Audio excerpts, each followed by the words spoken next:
तो केम छो बधा हवे चैप्टर 1 ना लेक्चर नंबर 4 नी आज शुरुआत करिए। आज बहु ज महत्वना टॉपिक नी चर्चा करवानी छे जे आखा चैप्टर में कंटिन्यू रहेशे। तो बराबर ध्यान आपजो, बेसिक कॉन्सेप्ट क्लियर करशो तो पछीना टॉपिक बहु सरलताथी समझी शकाय एवा छे। बिंदुवत विद्युत भारनु विद्युत क्षेत्र समजाववानुं छे। तो आ विद्युत क्षेत्र शू छे ए तो कोईपण विद्युत भार होय, आपणे अहींया उदाहरण तरीके कैपिटल क्यू विद्युत भार लेवानो छे, पण कोईपण विद्युत भार होय ए बिंदुवत विद्युत भार होय, धन होय, ऋण होय के रेखीय विद्युत भार वितरण होय के छूटक छूटक एटले असतत विद्युत भार वितरण होय के कद विद्युत भार वितरण होय के पृष्ठ वितरण होय एनी, तो ये विद्युत भार छे एनी आसपासना विस्तारमां ए विद्युत भारनी असर प्रवर्तती होय छे। हवे असर प्रवर्तती होय छे एनो मतलब शुं थाय कि ए विद्युत भारनी आसपास कोई बिंदु आगळ कोई विद्युत भार मूकवामां आवे, बीजो विद्युत भार, तो आ जे विद्युत भार छे जेना विद्युत क्षेत्रनी आपणे वात करीए छे ए आपणे बीजो जे विद्युत भार मूक्यो एनी उपर बळ लगाडे छे। हवे ए आकर्षण प्रकारનું હોઈ શકે અને અપાકર્ષણ પ્રકારનું પણ હોઈ શકે, પણ એ વિદ્યુતીય બળ લગાડે એ નક્કી। તો વિદ્યુત ભારની આસપાસનો એવો જે વિસ્તાર છે એ આ વિદ્યુત ભારનું વિદ્યુત ક્ષેત્ર કહેવાય છે।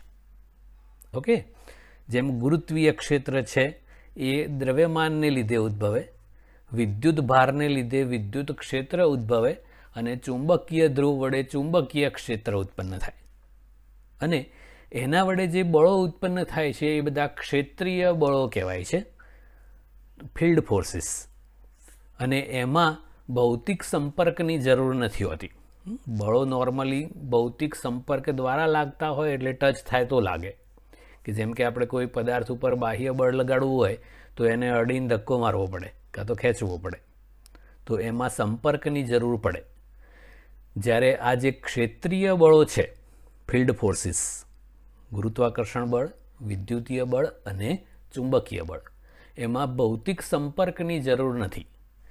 આ બંને વિદ્યુત ભારો વચ્ચે જે બળ લાગે છે એ બળ ક્ષેત્ર મારફતે લાગતું હોય છે।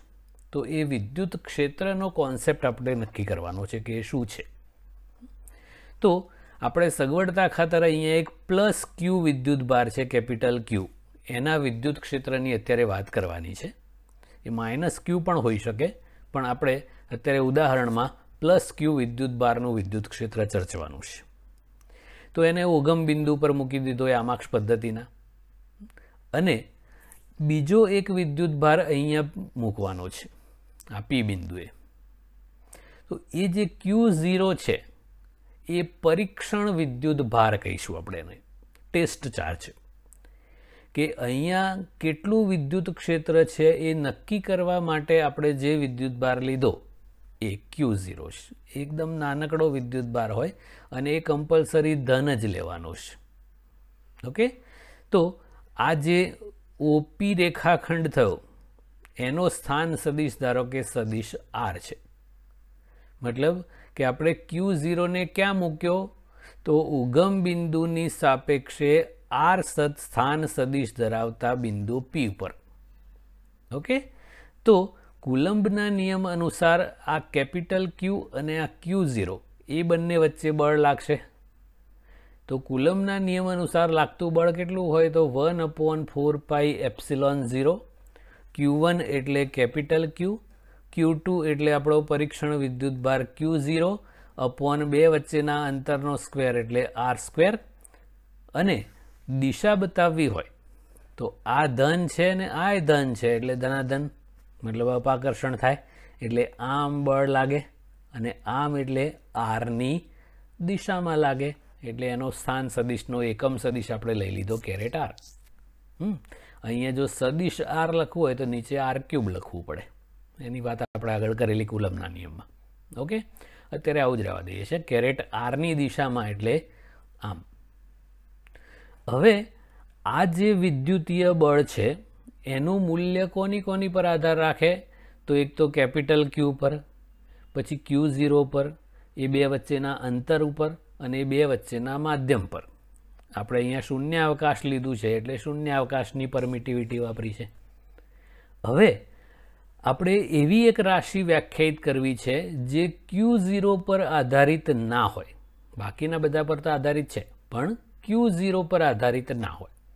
તો આપણે આ જે બળ સદિશ છે એને Q0 વડે ભાગી નાખીએ. તો Q0 વડે ભાગી નાખ્યું, બંને બાજુ Q0 વડે ભાગો એટલે આ શું રહી જાય? 1/4πε0 capital Q upon r² caret r. અને આને આપણે ટૂંકમાં K નામ આપેલું ને એટલે આને KQ/r² કેરેટ r પણ કહેવાય. તો આ જે રાશિ વ્યાખ્યાયિત કરી આને કહેવાય છે આપેલ બિંદુ આગળનું આ કેપિટલ Q વડે ઉદ્ભવતું વિદ્યુત ક્ષેત્ર. ઓકે, આની ખાસિયત શું છે કે એ Q0 પર આધારિત નથી. આ એકચ્યુઅલી એકમ ધન વિદ્યુત ભાર પર લાગતું વિદ્યુતીય બળ થઈ ગયું કહેવાય. તો આને કહેવાય છે વિદ્યુત ક્ષેત્ર. એનું ડિટેલ હવે કરીએ આપણે આગળ.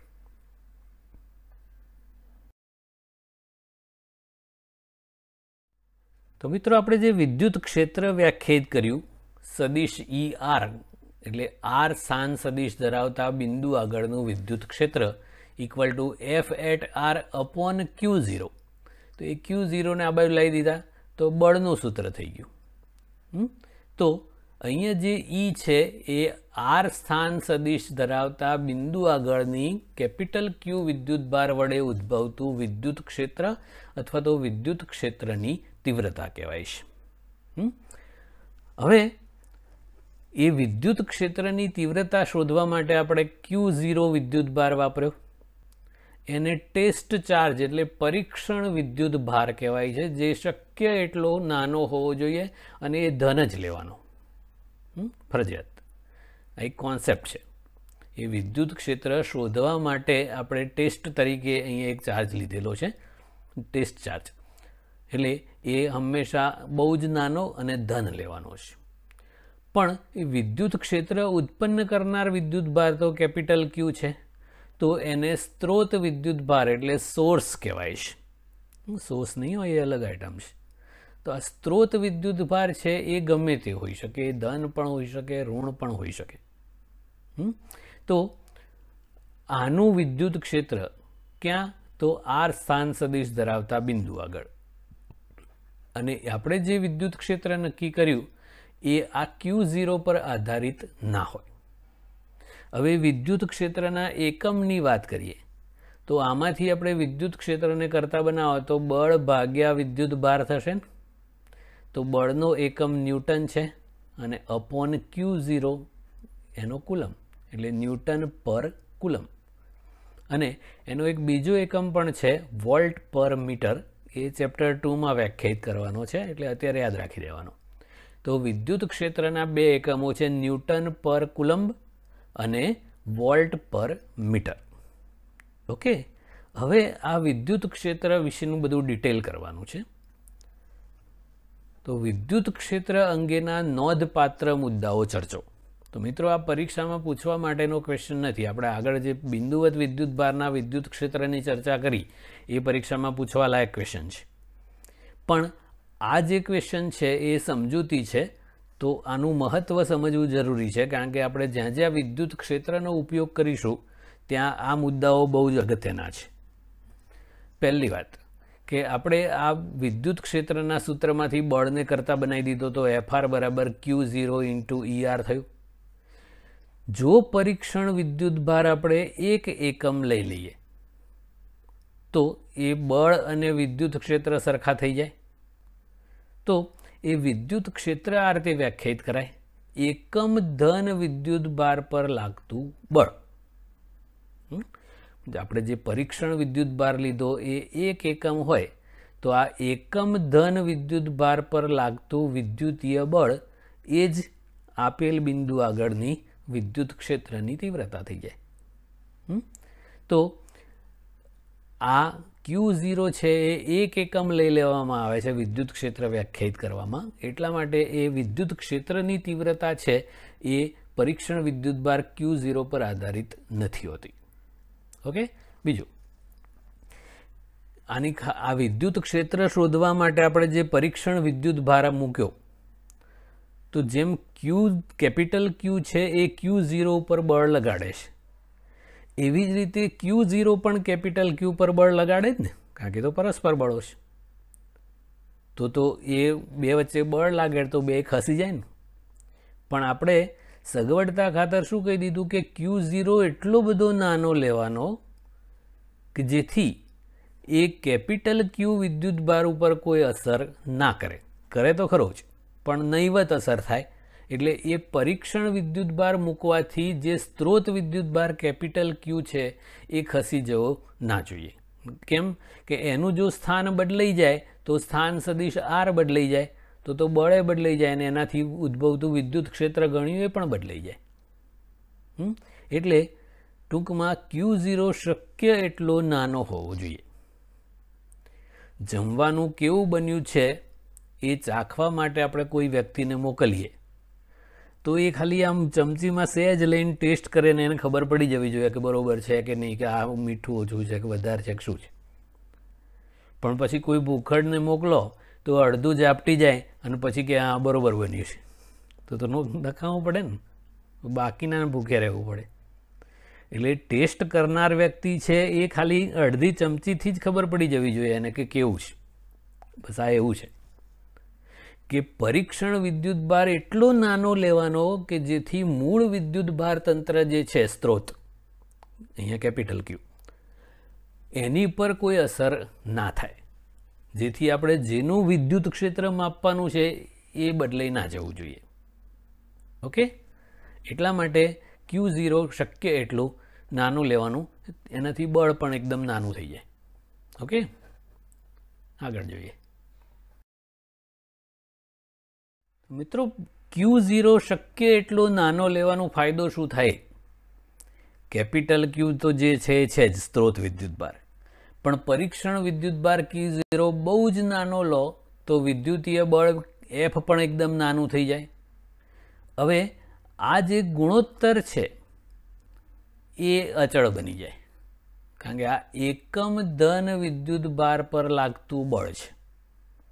અને Q0 બહુ જ નાનો લેવાથી શું ફાયદો થાય કે Q0 ટેન્સ ટુ 0 લઈએ તો આપણે લિમિટની વાત કરતા હતા ને એ પ્રમાણે limit Q0 tense two 0 F upon Q0, એટલે આ એકમ ધન વિદ્યુતભાર પર લાગતું બળ એટલે વિદ્યુત ક્ષેત્ર થઈ જાય એ જે તે બિંદુ આગળનું વિદ્યુત ક્ષેત્ર બની જાય. પણ જો Q0 મોટો લઈએ તો પછી આ ગુણોત્તર નિશ્ચિત ના રહે. એનું કારણ શું છે કે કેપિટલ Q0 જે સ્ત્રોત વિદ્યુતભાર છે એ ખસી જાય તો આ બળ બદલાઈ જાય, અને બળ બદલાઈ જાય તો વિદ્યુત ક્ષેત્ર પણ બદલાઈ જાય. એટલે આપેલ બિંદુ આગળ વિદ્યુત ક્ષેત્રનું મૂલ્ય નિશ્ચિત કરવા માટે પરીક્ષણ વિદ્યુતભાર શક્ય એટલો નાનો હોવો જરૂરી છે. અને નાનામાં નાનો વિદ્યુતભાર આપણને ખબર છે મૂળભૂત વિદ્યુતભાર 1.6 × 10⁻⁹ કુલમ જેટલો હોય છે. એનાથી નાનો વિદ્યુતભાર ના હોઈ શકે. બીજું કે આપણે કેપિટલ Q વિદ્યુતભારનું વિદ્યુત ક્ષેત્ર નક્કી કરવા માટે પરીક્ષણ વિદ્યુતભાર Q0 લીધો. હવે એ Q0 છે એની ઉપર વિદ્યુતીય બળ F જે લાગે એ વિદ્યુતીય બળ Q0 પર આધારિત છે, પણ આ જે ગુણોત્તર કરીને આપણે જે વિદ્યુત ક્ષેત્ર શોધ્યું એ Q0 પર આધારિત નથી. તો એ કોની પર આધારિત છે? તો કેપિટલ Q પર આધારિત છે, અને એ Q0 ના સ્થાન પર આધારિત છે, કારણ કે સ્થાન સદિશ પર આધારિત થાય ને. આપણે નક્કી કર્યું કે Q/r² વિદ્યુત ક્ષેત્ર. તો એ Q0 ક્યાં મૂક્યો છે એની પર આધાર રાખે, પણ Q0 કેવડો છે એની પર આધાર ના રાખે. તો આપણે કેપિટલ Qની આજુબાજુના અવકાશમાં જુદા જુદા બિંદુએ Q0 મૂકતા જઈએ અને એની પર લાગતા બળ શોધીને આપણે વિદ્યુત ક્ષેત્ર શોધીએ. તો જુદા જુદા બિંદુએ વિદ્યુત ક્ષેત્ર જુદું જુદું આવે, કારણ કે એ જે તે બિંદુના સ્થાન સદિશ પર આધારિત છે. તો એ ત્રિપરિમાણીય હોય. ક્ષેત્ર હંમેશા ત્રિપરિમાણીય હોય, એટલે ત્રિપરિમાણમાં આજુબાજુ બધે અસ્તિત્વ ધરાવતું હોય. એટલે આપણને એ વિદ્યુત ભાર કેપિટલ ક્યુ જે સ્ત્રોત વિદ્યુત ભાર છે એની આસપાસના તમામ વિસ્તારમાં વિદ્યુત ક્ષેત્ર મળી શકે. અને ત્યાં એનું મૂલ્ય અથવા દિશા અથવા મૂલ્ય અને દિશા બંને અલગ હોઈ શકે જેવું સ્થાન. ઓકે. બીજો એક ગુણધર્મ છે કે ધન વિદ્યુત ભાર હોય, પરીક્ષણ વિદ્યુત ભાર તો ધન જ હોય, આપણે વાત કરી, પણ સ્ત્રોત વિદ્યુત ભાર જે કેપિટલ ક્યુ છે એ જો ધન હોય તો વિદ્યુત ક્ષેત્ર ત્રિજ્યાવર્તી બાર તરફ હોય છે. કેવી રીતે આપણે કરીએ છીએ આપણે. અને જો ઋણ વિદ્યુત ભાર હોય તો એ Q0 અને કેપિટલ ક્યુ વચ્ચે આકર્ષણ થાય, એટલે એ કેન્દ્રવર્તી અથવા ત્રિજ્યાવર્તી અંદર તરફનું હોય. ધન હોય તો કેપિટલ ક્યુ ધન હોય અને Q0 તો ધન છે જ, તો અપાકર્ષણ થાય એટલે ત્રિજ્યાવર્તી બાર તરફ થાય. અને પરીક્ષણ વિદ્યુત ભાર Q0 તો ધન છે જ, પણ સ્ત્રોત ઋણ વિદ્યુત ભાર હોય, માઇનસ કેપિટલ ક્યુ હોય, તો વિદ્યુત ક્ષેત્રની દિશા ત્રિજ્યાવર્તી અંદર તરફ હોય. એ આકૃતિમાં આપણે જોઈએ એટલે આઈડિયા આવશે.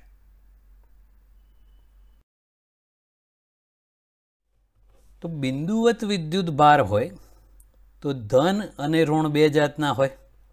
તો એમનું વિદ્યુત ક્ષેત્ર કેવું હોય એ. તો બિંદુવત ધન વિદ્યુત ભાર છે. અહીંયા આપણે પરીક્ષણ વિદ્યુત ભાર Q0 મૂકીએ તો એની ઉપર બળ કેન્દ્ર ત્યાગી અથવા ત્રિજ્યાવર્તી બાર તરફ આમ હોય.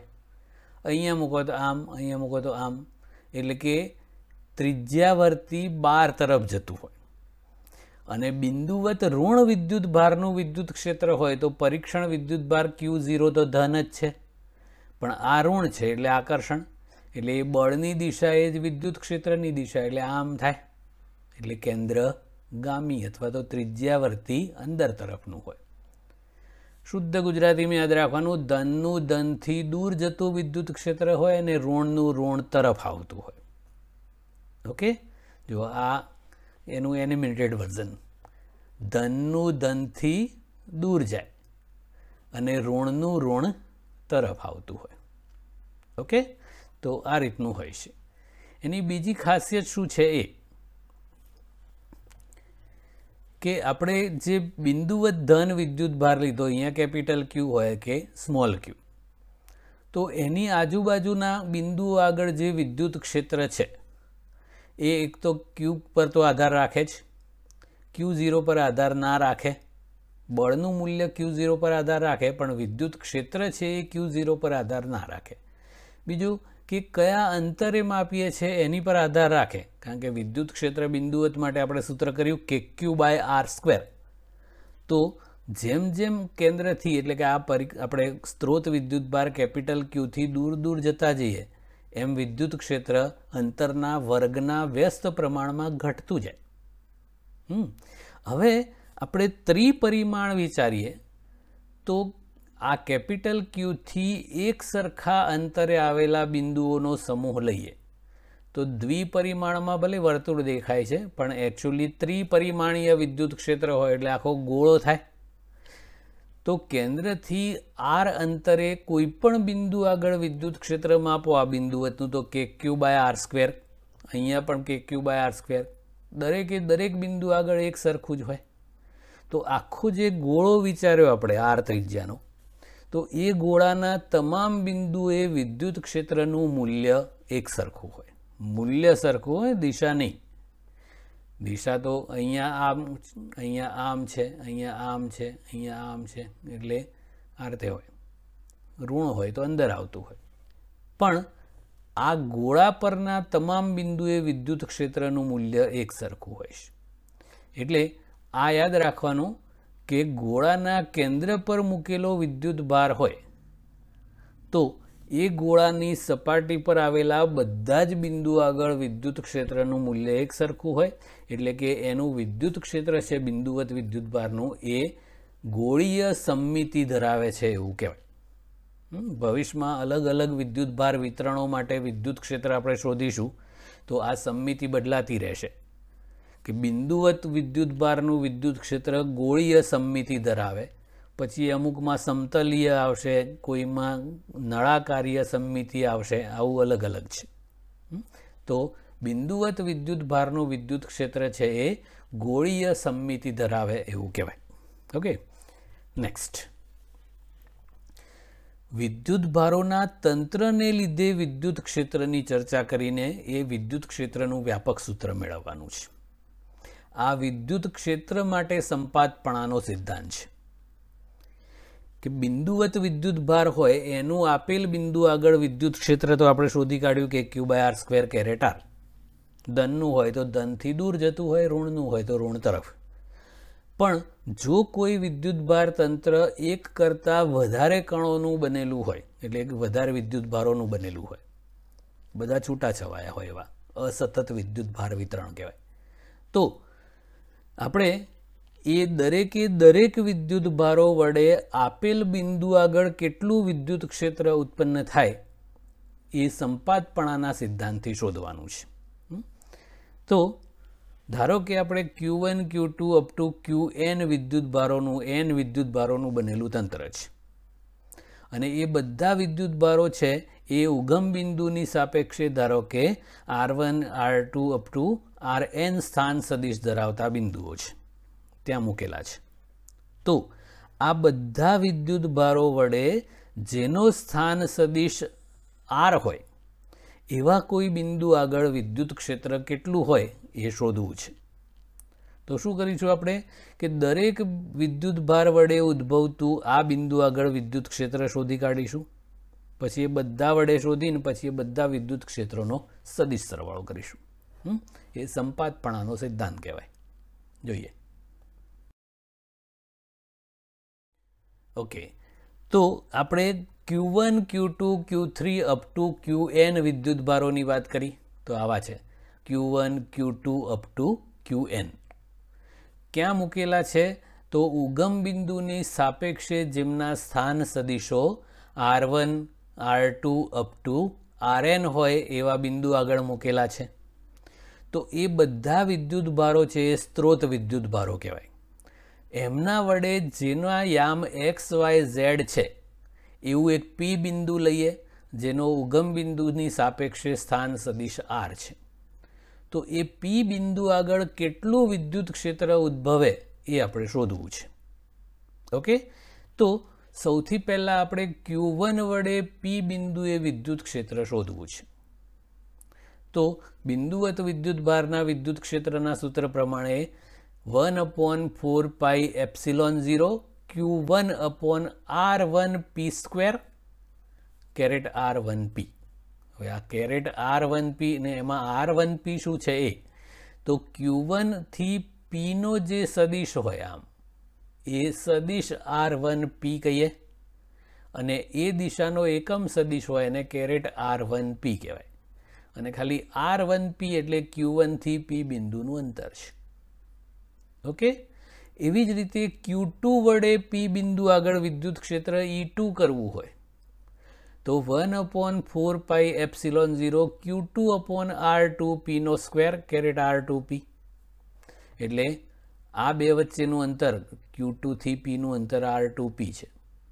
Q2 ધારો કે ધન હોય તો એનું વિદ્યુત ક્ષેત્ર આમ હોય, ધનથી દૂર જતું, તો એ E2 થાય અને આ દિશાને આપણે કહી દીધી કેરેટ R2p. એટલે કે આ Q2 થી P તરફના સદિશનો એકમ સદિશ એટલે કેરેટ R2p. આવું એનમાં વિદ્યુત ભાર વડે P બિંદુ આગળ વિદ્યુત ક્ષેત્ર En કરવું હોય તો 1/4πε0 Qn upon Rnp² caret Rnp. એટલે આ Qn થી P નું અંતર Rnp અને Qn થી P તરફનો જે સદિશ છે એનો એકમ સદિશ એટલે કેરેટ Rnp. તો આ દરેક સ્ત્રોત વિદ્યુત ભારો જે છે Q1, Q2 up to Qn એમના વડે ઉદ્ભવતા ઇન્ડિવિજ્યુઅલ એક બિંદુવત વિદ્યુત ભારના વિદ્યુત ક્ષેત્રો થઈ ગયા. તો P બિંદુ આગળનું પરિણામી વિદ્યુત ક્ષેત્ર કેટલું હોય તો એ પ્રત્યેક વિદ્યુત ભારો વડે ઉદ્ભવતા વિદ્યુત ક્ષેત્રોના સદિશ સરવાળા જેટલું એ સંપાતપણાનો સિદ્ધાંત છે. તો પહેલાં Q1 વડે 1/4πε0 Q1/R1p² caret R1p plus E2 એટલે Q2 વડે 1/4πε0 Q2/R2p² caret R2p plus up to એનમાં વિદ્યુતભાર Qn વડે એટલે 1/4πε0 Qn/Rnp² કેરેટ Rnp. પછી ટૂંકમાં લખવું હોય તો આમાંથી 1/4πε0 common. Sigma I is running from 1 to n. તો આ Q1 Q2 Q3 up to Qn છે, વ્યાપક રૂપે Qi થઈ જશે. અને આ 1 2 3 છે એ I લખો એટલે આ RIp² કેરેટ RIP. તો આ થઈ ગયું P બિંદુ આગળ દરેક વિદ્યુત ભારો વડે ઉદ્ભવતા વિદ્યુત ક્ષેત્રનો સદિશ સરવાળો એટલે કે પરિણામી વિદ્યુત ક્ષેત્ર. તો અહીંયા જો કે એ જે વિદ્યુત ક્ષેત્ર આપણને મળ્યું એ પ્રત્યેક જે વિદ્યુત ભારો છે, સ્ત્રોત વિદ્યુત ભારો Q1 Q2 Qn, એની પર તો આધાર રાખે જ છે, ઉપરાંત એમના સ્થાન પર પણ આધાર રાખે છે. કે જો આ Q1 Q2 Qn છે એને આપણે બીજા કોઈ સ્થાને ગોઠવી દઈએ તો P બિંદુ આગળ વિદ્યુત ક્ષેત્ર આટલું ના હોય, પછી એ બદલાઈ જાય, કારણ કે આ બધા અંતરો ચેન્જ થઈ જાય ને. એટલે એ સ્ત્રોત વિદ્યુત ભારોના સ્થાન પર આધાર રાખે એવું કહેવાય. ઓકે.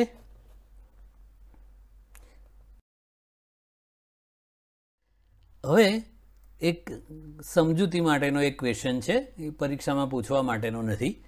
વિદ્યુત ક્ષેત્રનો ભૌતિક અર્થ સમજાવવાનો છે. તો મિત્રો, વિદ્યુત ક્ષેત્ર છે એ વિદ્યુત ભારોનું એક વર્ણન કરવા માટેનું એક લાક્ષણિકતા સ્વરૂપે રજૂ કરેલી એક રાશિ છે કે એ મૂળ જે વિદ્યુત ભાર તંત્ર એટલે કે સ્ત્રોત વિદ્યુત ભાર હોય એની પર કોઈ અસર ના કરે એ રીતે આપણે એક પરીક્ષણ વિદ્યુત ભાર મૂકવાનો, અને એ પરીક્ષણ વિદ્યુત ભાર છે એ 1 એકમ જેટલો લેવાનો, એટલે એ એકમ ધન વિદ્યુત ભાર લેવાનો, અને એની પર લાગતું વિદ્યુતીય બળ એટલે વિદ્યુત ક્ષેત્ર આપણે એવું નક્કી કરેલું છે. એટલે આપણે કોઈ પણ બિંદુ આગળ વિદ્યુત ક્ષેત્ર એકવાર નક્કી કરી દઈએ પછી એ કોને લીધે ઉત્પન્ન થાય છે એ સ્ત્રોતની આપણે ઉલ્લેખ કરવાનો રહેતો નથી. કેવી રીતે? કે ધારો કે કોઈ બિંદુ આગળ કોઈ તંત્રનું વિદ્યુત ક્ષેત્ર ધારો કે 5 ન્યૂટન પર કુલંબ છે. હવે બળ શોધવું હોય તો આગળ કર્યું એ પ્રમાણે F બરાબર QE છે. તો ધારો કે ત્યાં આપણે 2 કુલંબ વિદ્યુત ભાર મૂકીએ, 5 ન્યૂટન પર કુલંબના વિદ્યુત ક્ષેત્રમાં 2 કુલંબ જેટલો વિદ્યુત ભાર મૂકીએ તો એની ઉપર કેટલું બળ લાગશે? તો 2 × 5 એટલે 10 ન્યૂટન જેટલું. સિમ્પલ. કુલંબનો નિયમ હવે વાપરવાની જરૂર નહીં. એટલે આ વિદ્યુત ક્ષેત્ર છે એ બળ શોધવા માટેનો શોર્ટકટ કહી શકાય. એટલે આ બહુ મહત્વની વસ્તુ છે. અચ્છા, તો એ વિદ્યુત ક્ષેત્ર છે એ વિદ્યુત ભારની લાક્ષણિકતા છે, અને એની ખાસિયત શું છે કે એ પરીક્ષણ વિદ્યુત ભાર પર આધારિત નથી, કારણ કે પરીક્ષણ વિદ્યુત ભાર આપણે શક્ય એટલો નાનો લીધેલો છે. વિદ્યુતીય બળ છે એ Q0 એટલે પરીક્ષણ વિદ્યુત ભાર પર આધારિત હોય, પણ એ બળ ભાગ્યા Q0 થી આપણે જે વ્યાખ્યાયિત કર્યું વિદ્યુત ક્ષેત્ર, એ વિદ્યુત ક્ષેત્ર છે એ પરીક્ષણ વિદ્યુત ભાર પર આધારિત નથી હોતું. ઓકે. હવે એ ક્ષેત્રનો મિનિંગ જ એવો થાય છે કે જે ત્રિપરિમાણીય અવકાશમાં વ્યાખ્યાયિત કરી શકાય એવી રાશિ. તો અહીંયા એનો મતલબ શું થાય છે કે આપણે જે વિદ્યુત ભાર સ્ત્રોત તરીકે લીધો એની આસપાસના અવકાશમાં દરેકે દરેક બિંદુ આગળ આપણે વિદ્યુત ક્ષેત્ર શોધી શકીએ. કેવી રીતે?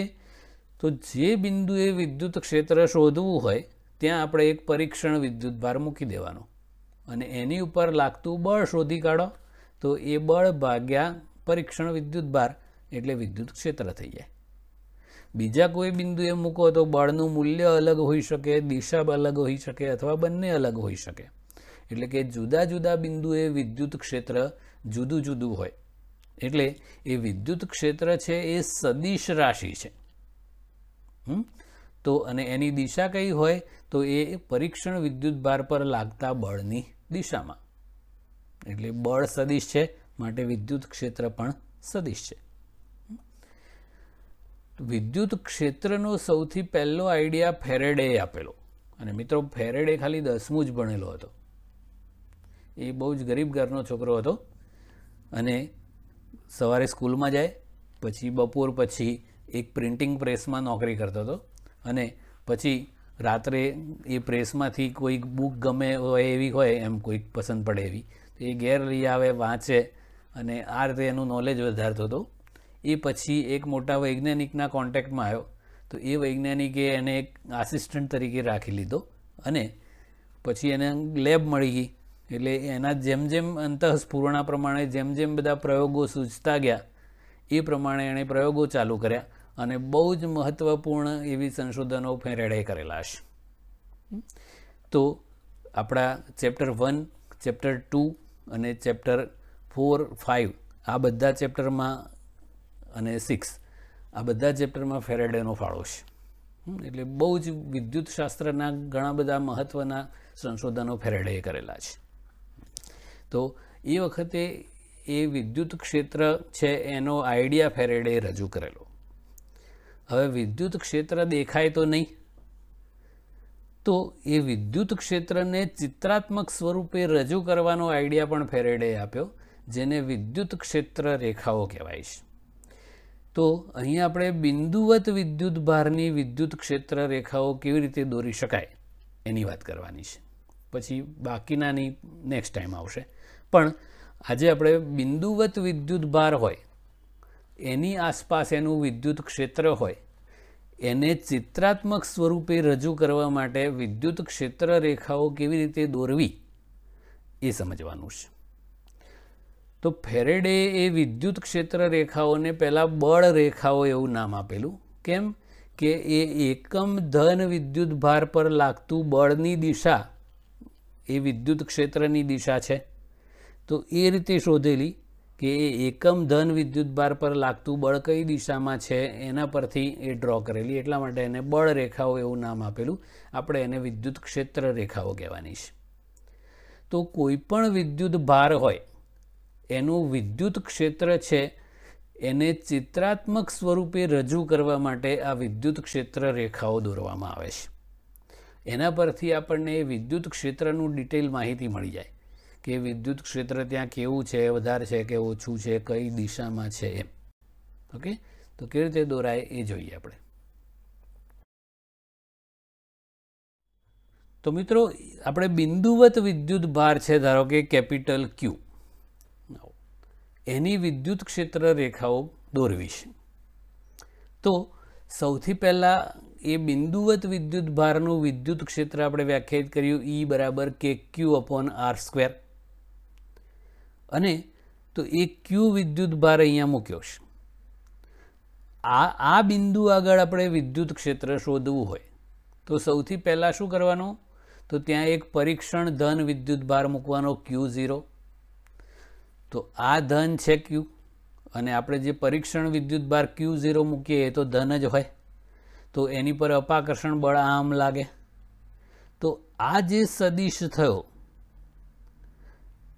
એનું જે પુચ્છ છે એ બળ કઈ દિશામાં આમ લાગ્યું એ બતાવે આ, અને એ જે પરીક્ષણ વિદ્યુત ભાર પર લાગતા બળની દિશા એ જ એ બિંદુ આગળની વિદ્યુત ક્ષેત્રની દિશા થાય.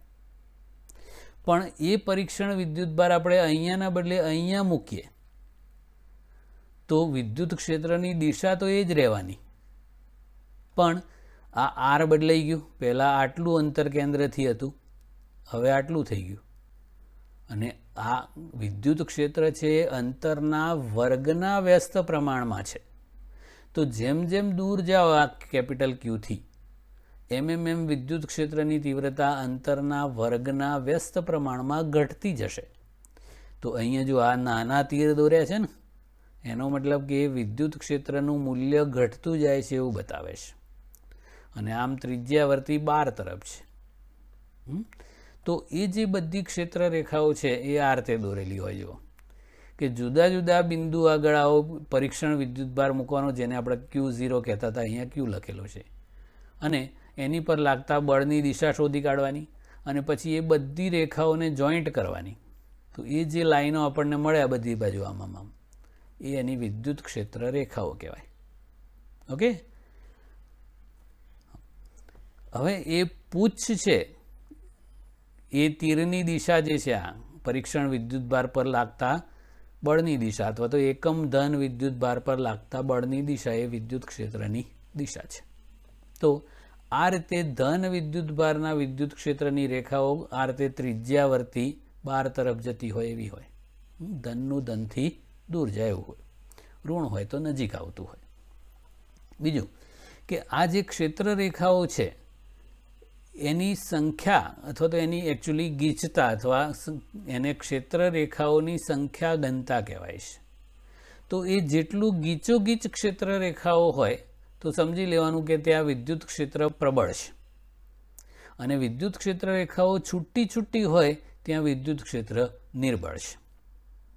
એટલે આપણને એ વિદ્યુત ક્ષેત્રના આઈડિયા મળી જાય કે વધુ વિદ્યુત ક્ષેત્ર પ્રબળ છે કે ઓછું છે એ ક્ષેત્ર રેખાઓની સંખ્યા ઘનતા પરથી ગીચતા પરથી ખબર પડે, અને એ તીરની નિશાની પરથી આપણને એની દિશા ખબર પડી જાય.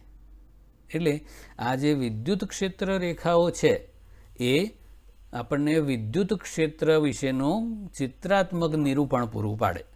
એટલે કોઈ પણ બિંદુ આગળ વિદ્યુત ક્ષેત્ર કેવું હશે, એટલે એનું મૂલ્ય કેટલું હશે અને એની દિશા કેવી હશે એ આપણને ચિત્રાત્મક સ્વરૂપે મળી જાય. કારણ કે વિદ્યુત ક્ષેત્ર જોઈ